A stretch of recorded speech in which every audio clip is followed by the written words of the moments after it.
আমাদেরই একটা দায়িত্ব ছিল ক্ষমতা আসার পরপরই সারা পৃথিবীর কাছে এই বিষয়গুলো জানান দেওয়া এবং ভারত যে অনবরত বাংলাদেশের জনগণের বিরুদ্ধে প্রোপাগান্ডা চালিয়ে যাচ্ছে তাদের মিডিয়ার মাধ্যমে, তাদের সরকারের মাধ্যমে, এই বিষয়টা সারা পৃথিবীর কাছে পরিষ্কার করা তাদের পক্ষ থেকে খুবই জরুরি ছিল।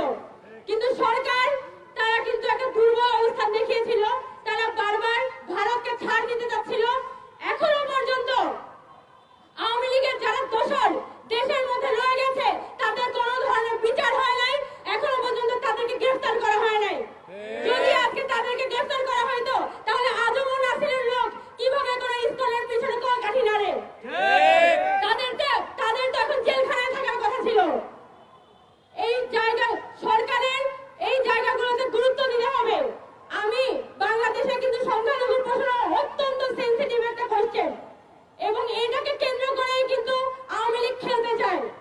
সে হয়তো আওয়ামী লীগ ক্ষমতায় নাই, কিন্তু তার এই সংখ্যালঘু কার্ড সে আজীবন খেলে যাবে। আমাদের রাজনীতিতে আমাদের সবসময় এই বিষয়টা নিয়ে সতর্ক থাকতে হবে যাতে কোনোভাবে ভারত বা আওয়ামী লীগ এই সংখ্যালঘু প্রশ্ন নিয়ে রাজনীতি করতে না পারে। এই জায়গা থেকে গতকালকে যে হামলাটি হয়েছিল, গতকালকে যেভাবে করে ইসকনের পক্ষ থেকে এখানে গায়ে পড়ে এখানে হামলা করা হয়, গায়ে পড়ে এখানে ঝগড়া লাগানোর মতো, ওই যে থাকে না গ্রাম বাংলায় মানে ঘরের ভিতরে গিয়ে ঝগড়া করা। বাংলাদেশের মানুষ ইনহেরেন্টলি আমরা শান্তিপ্রিয় মানুষ, আমরা শুধু গিয়ে ঝগড়া বিবাদ পছন্দ করি না। কিন্তু যেভাবে দিনের পর দিন মানুষকে উস্কে দেওয়া হচ্ছে, এখানে রীতিমতো একটা সংখ্যালঘু তত্ত্ব দিয়ে এখানে মানুষকে ডিভাইডেড করার চেষ্টা করা হচ্ছে। এই তত্ত্ব বাংলাদেশের মানুষ পছন্দ করে না, বাংলাদেশের মানুষ এই তত্ত্ব খায় না। এবং সেটারই প্রমাণ গতকালকে যখন ভারতের পক্ষ থেকে, আওয়ামী লীগের পক্ষ থেকে বারবার চেষ্টা করা হচ্ছিল এখানে মানুষকে উস্কে দিতে, মানুষের মধ্যে বিভেদ তৈরি করতে, ওই সময় পর্যন্ত সাধারণ মানুষ বলে যাচ্ছে যে আমরা ঐক্য চাই, আমরা কোনো সহিংসতা চাই না। আমাদের শহীদ সাইফুল ইসলাম ভাইয়ের বাবা গতকাল রাতে তার ছেলের লাশের সামনে বলেছে যে আমরা সাম্প্রদায়িক সম্প্রীতি চাই। কত বড় মন আমাদের দেশের মানুষের! সেইটা যদি ভারত রিয়েলাইজ না করে, তারা মনে করে যে বারবার আমাদের অভ্যন্তরীণ যে রাজনীতি সেটার মধ্যে তারা কলকাঠি নাড়াতে পারবে, তাহলে তারা ভুল করছে। বাংলাদেশের সবাই বুঝে যে ভারত আসলে কি চায়। বাংলাদেশের সকল সার্বভৌমত্বকে কিনে নিয়ে বাংলাদেশের যত অভ্যন্তরীণ রাজনীতি আছে, আমাদের যত কথা বলার অধিকার, আমাদের যে পিসফুল পলিটিক্স, এইটা ভারতের জন্য, তার হিন্দুত্ববাদী রাজনীতির জন্য একটা থ্রেট। ভারত চায় বাংলাদেশের মধ্যে একটা কথিত ইসলামী বিপ্লব দেখাইতে, যে ইসলামী বিপ্লবের মাধ্যমে সে ভারতে তার হিন্দুত্ববাদী এজেন্ডা বাস্তবায়ন করবে। তো আমাদের সকলকে, আমাদের সাধারণ মানুষকে, আমাদের বাংলাদেশের মানুষকে ঐক্যবদ্ধ থাকতে হবে। 5 আগস্ট যখন শেখ হাসিনা চেষ্টা করেছিল শেষবারের মতো সংখ্যালঘুদের উপর আক্রমণকে দেখিয়ে সারা পৃথিবীব্যাপী একটা আলোড়ন তৈরি করতে, তখনও কিন্তু আমাদের সাধারণ মানুষ এখানে মন্দির পাহারা দিয়েছে। আমাদের যে সনাতন ভাই বোনরা আছে তাদের এলাকাগুলো, পাড়াগুলো পাহারা দিয়েছে। এটাই বোঝায় যে আমাদের সাধারণ মানুষ আর সেই কমিউনাল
আমরা স্পষ্ট করে বলে দিতে চাই, হিন্দু মুসলিম যেই হোক সে বাংলাদেশের নাগরিক। তাকে রক্ষা করবার জন্য, নিরাপত্তা দেওয়ার জন্য বাংলাদেশের সরকার আছে। ভারতের সরকারের বাংলাদেশের কোনো মানুষের নিরাপত্তা নিয়ে অতিরিক্ত মাথা ব্যথার কোনো দরকার নাই। এখন বক্তব্য দিবেন বৈষম্যবিরোধী ছাত্র আন্দোলনের কেন্দ্রীয় নির্বাহী কমিটির সদস্য, কেন্দ্রীয় সমন্বয়ক নুসরাত তাবাসসুম। ষড়যন্ত্র করে দিল্লি বসে বাংলাদেশের পাবলিক কি ফিগার চষে? বাংলাদেশের পাবলিক যে ফিগার চষে না, তার প্রমাণ পাওয়া গেছে গত 24 ঘন্টায়। সেই নজিরবিহীন ধৈর্য প্রমাণ করেছে বাংলাদেশের মানুষরা। এই ধরনের ধৈর্য এবং যদি মানুষের মধ্যে শান্ত মাথায় সিদ্ধান্ত নেওয়ার ক্ষমতা বজায় থাকে, ভবিষ্যতে বাংলাদেশের বুকে পতিত সরকারের কোন প্রেতাত্মারা আর কোন ষড়যন্ত্র সফল করতে পারবে না। বাংলাদেশের বুকে সবাই দেখতে পাচ্ছে বর্তমানে দাঙ্গার ভয়। আমি দেখতে পাচ্ছি নতুন দিনের সূচনার আগমনী গান। বাংলাদেশের মানুষ যেভাবে প্রত্যেকটা পরিস্থিতি সামলাচ্ছে, তাতে এই দেশের মানুষ হিসেবে সত্যি সত্যি এখন গর্ববোধ হয়। কালকে যে পরিস্থিতি তৈরি করেছিল উগ্রবাদী সন্ত্রাসীরা এবং পার্শ্ববর্তী দেশের প্রোপাগান্ডা মেশিনগুলো, তারা বাংলাদেশের উপর দিয়ে রক্তযজ্ঞ বয়ে যেতে পারত। সরকারের উদ্দেশ্যে বলতে চাই, নাগরিক তার দায়িত্ব পালন করছে, এবার সময় এসেছে আপনারা আপনাদের দায়িত্ব পালন করুন। আমরা 5ই আগস্টের পর যে শপথ নিয়েছিলাম যে দেশ গঠনের শেষ রক্তবিন্দু দিয়ে পর্যন্ত একতা সংহতি বজায় রাখবো, দায়িত্ব পালন করবো, আমরা তা করছি। আপনাদেরকে বসানো হয়েছে জনগণের দায়িত্ব পালন করার জন্য। আপনারা যদি না করতে পারেন, আপনাদেরকেও জবাবদিহিতা দিতে হবে। আপনারা এবার জবাব দেওয়ার জন্য প্রস্তুত হন। পতিত সরকারের যত কুলাঙ্গার প্রেতাত্মারা এখন পর্যন্ত প্রশাসনকে কাজ করতে দিচ্ছে না, আমাদের সময় আমাদের ফোন ট্র্যাক করে করে খুঁজে বের করে ছাত্রনেতাদের জেলে পড়া হতো। সেই তদন্ত বাহিনী এখন কই? সেই ডিজিএফআই এখন কই? সেই সমস্ত মেকানিজম এখন কোথায়? এখন কেন আমাদের গোয়েন্দা বিভাগ কাজ করছে না? এখন কেন এই ধরনের ষড়যন্ত্রের আগে থেকে কোনো খবর পাওয়া যায় না? সরকারকে বলতে চাই, আপনারা প্রয়োজন মতো প্রশাসনের আগা পাশতলা নতুন করে পাল্টান, কিন্তু এই সমস্ত প্রত্যেকটি ইউনিটকে রান করান। পুলিশকে কাজ করতে হবে, ডিবিকে কাজ করতে হবে, ডিজিএফআইকে কাজ করতে হবে, আর্মিকে কাজ করতে হবে। প্রত্যেককে তার তার দায়িত্ব পালন করতে হবে, কারণ আমরা আমাদের দায়িত্ব পালন করে দেখিয়ে দিয়েছি। বাংলাদেশের মানুষ, আমরা যখন 5ই আগস্টের পরে যখন নতুন বাংলাদেশের স্বপ্ন দেখা শুরু করলাম, আমরা তখন বলেছিলাম যে বাংলাদেশের বুকে আজ থেকে মাইনরিটি শব্দটি উঠে গেল। সংখ্যাগুরু সংখ্যালঘু বলে আর কিছু থাকবে না। প্রত্যেকটি এই জুলাই বিপ্লব যতটা আবু সাইদের ছিল, ততটাই হৃদয় তরোয়ার ছিল। এই জুলাই বিপ্লব যতটা নাম না জানা মাদ্রাসা ছাত্রের ছিল, রিক্সা চালকের ছিল, ততটাই বাবার কোলে খেলতে থাকা রিয়া গবেরও ছিল। এই জুলাই বিপ্লবে সমস্ত পেশার, সমস্ত ধর্মের, সমস্ত বিশ্বাসের মানুষের রক্ত ঝরেছে। সমস্ত বিশ্বাসের মানুষজন এখানে আন্দোলন করেছে, রাস্তায় নেমে এসেছে। সবাই এক বাক্যে স্লোগান দিয়েছে যে আমি আমার দেশের মাটি কারোর হাতে হতে দিব না। এই স্লোগানের পর, দেশের পতাকাকে এইভাবে আগলে ধরার পর, বাংলাদেশের প্রত্যেকটি মানুষ ধর্ম, বর্ণ, মত, বিশ্বাস নির্বিশেষে দেশের সার্বভৌমত্বের জন্য কাজ করে যাবে। কখনোই আর কোনো ষড়যন্ত্রকে আমরা সফলতা দিতে পারবো না, আমরা দেব না। আমি সনাতন ধর্মাবলম্বী ভাই বোনদের বলতে চাই, এবং একই সঙ্গে অন্যান্য ধর্মাবলম্বী যারা রয়েছেন তাদেরও বলতে চাই, আপনারা কোন উগ্রবাদী জঙ্গি সংগঠনের সাথ দেবেন না। যদি তার সাথে কোনো ধর্মীয় লেবাস যুক্ত থাকে, ধর্মীয় পতাকা যুক্ত থাকে, তারপরেও না। আমরা যখন আইএসএস, আল কায়েদার মতো জঙ্গি সংগঠনগুলোর বিরুদ্ধে কথা বলি, মৌলবাদীদের বিরুদ্ধে কথা বলি, তখন একই সাথে ভারতের হিন্দুত্ববাদী রাজনীতির প্রভাব যেন বাংলাদেশে না পড়ে, সেই জন্য আমরা কথা বলবো। যে কোনো ধরনের উগ্রবাদ মানেই জঙ্গি। জঙ্গি কোনো লেবাসে হয় না, জঙ্গি কোনো বক্তব্যে হয় না, জঙ্গি হয় মননে, জঙ্গি হয় বিশ্বাসে, জঙ্গি হয় চিন্তায় এবং কর্মে। যারা উগ্রবাদী কাজকর্ম করবে বাংলাদেশের বুকে, তারাই জঙ্গি। আর মিডিয়ার ভাইরা আমার সামনে উপস্থিত আছেন, আমি আপনাদের বলতে চাই, আপনাদের একটি শব্দ এদিক ওদিক করা, একটি বিরাম চিহ্ন এদিক ওদিক করার মাধ্যমে আপনারা ন্যারেটিভ পাল্টিয়ে দিতে পারেন। আমি নাম নিয়ে বলতে চাই, গতকাল থেকে ডেইলি স্টার এবং সময় টিভিকে আমি এই ধরনের কার্যকলাপ করতে দেখেছি। এখানে আপনারা যদি থাকেন তাহলে আপনাদের বলতে চাই আপনারা সর্বক্ষমতাময় নন, আপনারাও জনগণের জবাবদিহিতার মধ্যে আছেন। আপনারা জনবিরোধী কর্মকাণ্ড টিআরপির জন্য করা বন্ধ করুন, নয়তো আপনাদের বিরুদ্ধে জনগণ ফুঁসে উঠবে। দেশের আপামর জনগণকে বলতে চাই, আমাদের হিন্দুত্ববাদী বাংলাদেশে যে প্রোপাগান্ডা চালানো হচ্ছে তার প্রথম শহীদ উগ্রবাদীদের হাতে শাহাদাত বরণকারী আমাদের ভাই আরিফ সাইফুল আরিফ আমাদের ভাইয়ের একটি পোস্ট 5 আগস্ট পড়েছিল, ধর্মের ভেদাভেদ দিয়ে আর মানুষকে আলাদা করা যাবে না। তার লাশের সামনে দাঁড়িয়ে তার বাবা আমাদের জন্য আদেশ প্রেরণ করেছেন যেন আমরা শান্ত থাকি। উগ্রবাদীদের বলতে চাই, আমাদের ধৈর্য আমাদের দুর্বলতা না, আমাদের ধৈর্য আমাদের প্রস্তুতি। আপনারা আরো কঠোর মোকাবেলার জন্য প্রস্তুত থাকেন যদি না আপনারা এখনই পিছু হটেন। আর ভারতকে বলতে চাই, বাংলাদেশের লাশ গুনে গুনে ভোট কাউন্ট করা এবার বন্ধ করতে হবে। আমাদের যখন জুলাই বিপ্লব চলছিল তখন ভারত থেকে আমাদের হয়ে স্লোগান দেওয়া হয়েছিল, মোদির পোষা হাসিনা তোমায় ভালোবাসি না। ভারতের সাধারণ জনগণ আমাদের সাথে আছে, তারা প্রতিবেশী সুলভাচরণ করতে চায়। শুধুমাত্র ভারতের বিজেপি সরকার তাদের হিন্দুত্ববাদী রাজনীতি বজায় রাখার জন্য বাংলাদেশের আরেক কুলাঙ্গার চিরকালীন কলঙ্ক শেখ হাসিনার সাথে হাত মিলিয়ে এখন পর্যন্ত বাংলাদেশের বিরুদ্ধে ষড়যন্ত্র করে যাচ্ছে। বাংলাদেশের পররাষ্ট্র মন্ত্রণালয়কে ধন্যবাদ, তারা দিল্লিকে সাফ জবাব দিয়ে দিয়েছে। বাংলাদেশের অভ্যন্তরীণ বিষয়ে আপনাদের নাক গলানোর দরকার নাই, নিজের চরকায় তেল দেন। বলতে চাই, আপনি নিজের গতি বাঁচান, বাংলাদেশ নিয়ে আপনাদের চিন্তা করা লাগবে না। একই সাথে আমি আমার বক্তব্য শেষ করছি শহীদ সাইফুল ভাইয়ের আত্মার শান্তি কামনা করে এবং একই সঙ্গে যে কোনো ধরনের ধর্মীয় উগ্রবাদী হামলার মধ্যে যতজন আহত হয়েছেন এই পর্যন্ত প্রত্যেকের সুস্থতা কামনা করছি। আর একই সঙ্গে শেষ কথা সরকারকে বলতে চাই, আপনাদের উত্তর দেওয়ার সময় হয়েছে। ভারতের দালালেরা হুঁশিয়ার সাবধান, হুঁশিয়ার সাবধান, ভারতের দালালেরা। বন্ধুগণ, এখন আমরা বক্তৃতা শুনবো বৈষম্য ছাত্র আন্দোলনের মুখ্য সংগঠক আব্দুল খান মাসুদের। আমাদের সাথে বৈষম্য ছাত্র আন্দোলনের মিরপুর জয়ের সহযোগিতা যুক্ত হয়েছেন। আমাদের সহযোগিতাদেরকে বৈষম্য ছাত্র আন্দোলনের কেন্দ্রীয় নির্বাহী কমিটির পক্ষ থেকে ধন্যবাদ এবং অভিনন্দন জানাচ্ছি। আমি আমার সকল সহযোগিতাকে মিরপুর থেকে আগত বৈষম্য ছাত্র আন্দোলনের সকল সহযোগিতাকে আমাদের ব্যানারের পিছনে অবস্থান করার জন্য অনুরোধ করছি।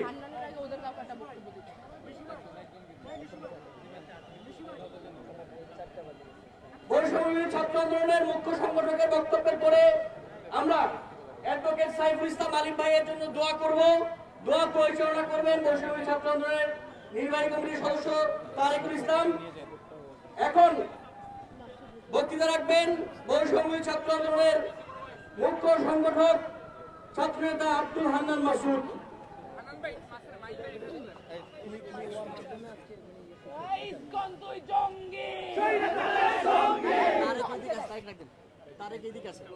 তো সাংবাদিক ভাইয়েরা, শিক্ষার্থী ভাই বোনেরা, আজকে আমি শুরু করছি একটি ইতিহাস দিয়ে। 1966 সালে ইউরোপে একটি সংগঠনের জন্ম হয়েছিল, নাম দেওয়া হয়েছিল ইসকন। তার প্রতিষ্ঠাতা ছিল স্বামী প্রভুপাদ। তার উদ্দেশ্য ছিল সনাতনী ধর্মের মধ্যে ইহুদিবাদের বীজ বপন করা। তৎকালীন সনাতনী ধর্মের ধর্মগুরুরা এর তীব্র নিন্দা জানিয়ে স্বামী প্রভুপাদের ভারতীয় উপমহাদেশে প্রবেশের উপর নিষেধাজ্ঞা দিয়ে দিয়েছিল। স্বামী প্রভুপাদ যখন ভারতীয় উপমহাদেশ থেকে বিতাড়িত হয়েছিলেন তখন তার সঙ্গে ছিল ইহুদিবাদী বিভিন্ন এজেন্টরা, তার সঙ্গে ছিল ইহুদি এজেন্টগুলা। তাদের উদ্দেশ্য ছিল এই উপমহাদেশে ইসকনের মাধ্যমে সনাতনী ধর্মের ভাই বোনদের ধর্মীয় অধিকার কেড়ে নেওয়া, এই দেশের জঙ্গিবাদী কার্যক্রম পরিচালনা করা। আপনারা যদি ইতিহাস লক্ষ্য করেন, রাজধানীর স্বামীবাগের সনাতনী ভাইদের মন্দির এই ইসকনের উগ্রবাদীরা দখল করে নিয়েছে। এই ইসকনের উগ্রবাদীরা সিলেটে 2019 সালে রথ যাত্রায় হামলা করেছিল। এই উগ্রবাদীরা কুড়িগ্রামে একটি গ্রাম থেকে আমাদের সনাতনী ভাই বোনদেরকে তাড়িয়ে দিয়ে ইসকনটা দখল করে নিয়েছিল। ইসকন মানে সনাতনী নয়। আমার সামনে এখানে মিডিয়ার শত মিডিয়া আছেন, আপনাদেরকে গত কয়েকদিন যাবৎ লক্ষ্য করেছি চিন্ময় দাসের প্রতিটি প্রোগ্রামকে আপনারা সনাতনীদের প্রোগ্রাম হিসেবে উপস্থাপন করেছেন। আপনারা কি করে এটা পারেন? আপনারা কি ইসকনের লক্ষ্য উদ্দেশ্য দেখেন না? আপনারা কি মনে করেন চিন্ময় দাস মানে সকল সনাতনী? আপনারা কি মনে করেন ইসকন মানে সনাতনী? তাহলে এই যে হাজার হাজার সনাতনী ভাইয়েরা ইসকনের বিরুদ্ধে জঙ্গি ইসকনের বিরুদ্ধে আমার সনাতনী ভাইয়েরা প্রতিবাদ জানাচ্ছে, তারা কারা? ইসকন মানে সনাতনী নয়, ইসকন মানে জঙ্গি সংগঠন। চিন্ময় দাস মানে হিন্দু ধর্মাবলম্বী নয়, চিন্ময় দাস মানে ইহুদিবাদীর অনুপ্রবেশ ঘটানো সেই স্বামী প্রভুপাদের ভক্ত অনুরক্ত। আপনারা ইন্ডিয়াতে দেখেন, ইন্ডিয়ার অধিকাংশ হিন্দু ভাইয়েরা বোনেরা এই ইসকনের বিরোধিতায় রাজপথে নেমেছে। আপনারা পশ্চিমবঙ্গের নির্বাচনের আগে দেখেন ইসকনের বিরুদ্ধে মমতা ব্যানার্জির বক্তব্য দেখেন, তারা কিভাবে উনি বলেছেন যে বাংলাদেশে এই উপমহাদেশে ইসকন জঙ্গিবাদ ছড়াচ্ছে, উগ্রবাদিতা ছড়াচ্ছে। এই দেশে লাখো সনাতনী ভাই বোনদের বসবাস, তারা সকলেই চিন্ময়কে প্রভু মানে না, তারা সকলেই চিন্ময়কে তাদের ধর্মগুরু মানে না। এই দেশের লাখো সনাতনীরা চিন্ময়কে তাদের ধর্মের শত্রু মনে করে। আপনারা তো আমি দেখি নাই হেফাজতের আন্দোলনের সময় বলেছেন মুসলিমদের আন্দোলন, তখন তো বলেছেন হেফাজতের আন্দোলন। আমি তো দেখি নাই আল্লামা সাঈদীকে অ্যারেস্ট করার পরে আপনারা বলেছেন যে মুসলিম নেতাকে অ্যারেস্ট করা হয়েছে, চাইনিজ ছিল। তাহলে এখন কেন চিন্ময় দাসের ক্ষেত্রে সনাতনী নেতাকে অ্যারেস্ট করা হয়েছে বলে প্রচার করবে? বাংলাদেশের মাটিতে বসে দিল্লির এজেন্ডা বাস্তবায়ন করতে দেওয়া হবে না। আপনাদেরকে আমি আজকে এখান থেকে বলতে চাচ্ছি, গতকালকে আমি একটি টক শোতে বলে এসেছি, চিন্ময় দাস কিংবা ইসকনকে বর্ডার লেংথে সনাতনী হিসেবে প্রচার করার কারণেই মূলত আজকে এটা এত দূর এসেছে। চিন্ময় দাস একটি গোষ্ঠী, বাংলাদেশের জামাত ইসলাম যেমন একটি ধর্মীয় সংগঠন, বাংলাদেশে হেফাজতে ইসলাম যেমন একটি ধর্মীয় সংগঠন, বাংলাদেশের খেলাফত মজলিস যেমন একটি ধর্মীয় সংগঠন, চিন্ময়ের সেই হিন্দু জাগরণী মঞ্চ একটি মাত্র ধর্মীয় সংগঠন। এটা সকলে হিন্দুদের প্রতিনিধিত্ব করে না। এই জঙ্গিবাদী এই সংগঠন দীর্ঘ সময় ধরে বাংলাদেশের শিশু কিশোরদের, কোমলমতি শিশু কিশোরদের তাদের উগ্রবাদিতায় লিপ্ত করার জন্য ষড়যন্ত্রে লিপ্ত ছিল। তারা শুধুমাত্র এদেশের মুসলিমদের উপর আঘাত করেনি, তারা দীর্ঘ সময় ধরে এদেশের আবহমান কাল ধরে চলে আসা বিভিন্ন সনাতনী ধর্মের মন্দিরগুলোতে হামলা করেছে। এই ইসকনের সদস্যরা আজকে শুধুমাত্র এখানে আমাদের আলিফ ভাইকে হত্যা করেনি, আপনারা ভুলে যাবেন না পাহাড়ি অঞ্চলে মুসলিম একজন ইমামকে হত্যা করেছিল। ইতিহাস দেখে দেখে কেন এই জঙ্গিবাদী ইসকনের বিরুদ্ধে, ইসকনকে নিয়ে কেন নিউজ কভারেজ হয় না? কেন তাদের লক্ষ্য উদ্দেশ্য ধরে ধরে কেন নিউজ কভারেজ হয় না? কেন একটি টেলিভিশন বলবে কোটেশন ছাড়াই তাদের নিয়ে তো উল্লেখ করবে যে হচ্ছে আলিফকে হত্যা করেছে মুসলিম আইনজীবীরা, হিন্দু ভাবে হত্যা করেছে, এই কথা কিভাবে আসবে? এটা উদ্দেশ্য প্রণোদিত ভাবে হয়েছে। আজও বলতে চাচ্ছি, বিভিন্ন মিডিয়া পরিচালনা পর্ষদে কামরুল ইসলামের ভাই বসে আছে, অ্যাডভোকেট কামরুল ইসলামের। 5ই আগস্ট পর্যন্ত আমরা রক্ত এমনি এমনি দিই নাই, আমার ভাই রক্ত দিয়েছে সেই দিল্লির এজেন্ডা বাস্তবায়নের জন্য নয়। দিল্লিতে বসে শেখ হাসিনা তার সেই দোসর মোদীকে নিয়ে আমার বাংলার মাটির দিকে হাত বাড়াচ্ছে। এই দেশের মানচিত্রের দিকে সেই দিল্লি থেকে যে চারজনাই হাত বাড়াবে, সেই হাত ভেঙ্গে গুটিয়ে রেখে দেওয়া হবে। সেইটা চিন্ময় দাসের রূপে হোক, ইসকনের রূপে হোক, আনসার লীগের রূপে হোক, যেটার রূপেই হোক, এই হাত ভেঙে দেওয়ার জন্য এদেশের মানুষ প্রস্তুত। আমরা জীবন দিতে শিখেছি, আমরা অলরেডি শহীদ হয়ে গিয়েছি, আমাদের মৃত্যুর আর কোনো ভয় নেই। আমাদেরকে আরেকবার লড়তে বাধ্য করবেন না। আমাদের আলিপে ভাইয়ের বাবা যে ধৈর্যের পরিচয় দিয়েছেন, এটাকে আপনারা দুর্বলতা ভাববেন না, এটা আমাদের প্রস্তুতি মাত্র। সেই পশ্চিমবঙ্গে বসে নিজের রাজ্যে গোহারা হয়ে সুমন্ত অধিকারী নাকি আমার দেশের সীমানার অভ্যদের ঘোষণা দেয়। সুমন্ত অধিকারীর বাড়ি অপর করার জন্য সেই কলকাতার ভাই বোনেরা অপেক্ষা করছে। বাংলাদেশের এই দেশের জনগণ এখন আর 5ই আগস্টের পরবর্তী জনগণ নেই। 5ই আগস্টের পরিবর্তনের পরে এখন আর এই বাংলাদেশের দিল্লির দালাল আর ইতদাস গুলা নেই। প্রত্যেকটা কলকাতায় পালিয়ে গিয়েছে, দিল্লিতে পালিয়ে গিয়েছে। বাংলায় যারা আছে সবাই দেশপ্রেমিক। এই দেশপ্রেমিকদের মধ্যে এখনো সেই দিল্লির দালালদের যে ভুল চাপটা এখনো লুকিয়ে আছে। তাদের বিরুদ্ধে দেশের সকল ছাত্র সংগঠন একসাথে গত পরশুদিন জিরো টলারেন্স ঘোষণা করেছে। আমরা এতদিন ধৈর্য ধরেছি, আইন শৃঙ্খলা বাহিনী সন্ত্রাসী ছাত্রলীগকে গ্রেপ্তার করবে। আমরা ধৈর্য ধরেছি, আইন শৃঙ্খলা বাহিনী মুজিববাদী আওয়ামী লীগের সন্ত্রাসীদেরকে গ্রেপ্তার করবে। আমরা ধৈর্য হারা হয়েছি। আজ সেই গত পরশু থেকে সিদ্ধান্ত নেওয়া হয়েছে, যেখানে সন্ত্রাসী ছাত্রলীগকে দেখানো হবে, সেখানে গণপিটুনি দিয়ে পুলিশের সাথে ধৈর্য ধরা হবে না। লড়াই আমাদের 5ই আগস্ট নতুন ভাবে শুরু হয়েছে। আমরা এই লড়াই লড়ছি, এই লড়াই আমরা লড়ে যাব। এই লড়াই দীর্ঘ হবে, তবে আমাদের পথ শেষ হবে না।